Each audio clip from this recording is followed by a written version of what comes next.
sve to u nama, draga moja Beatrice? Nevjerojatno. Mutno.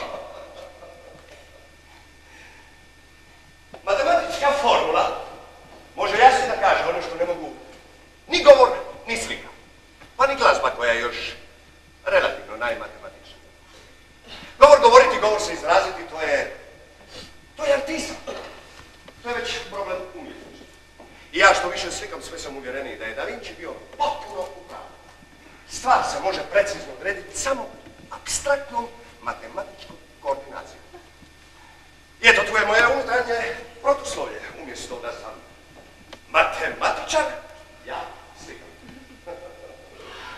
S takvim raskolom u sebi što može postići čovjek više od diletantizma.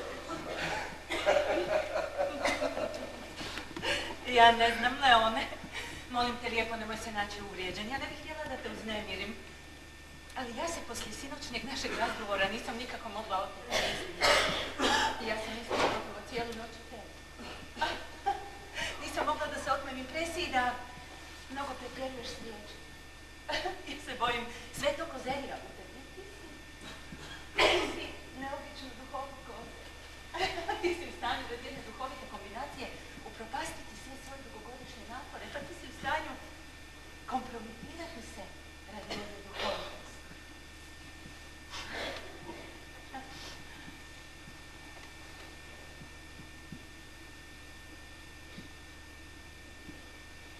Ja sam mnogo šutjela za ovih 7 godina. I meni je neobično strano misliti radi kozerije.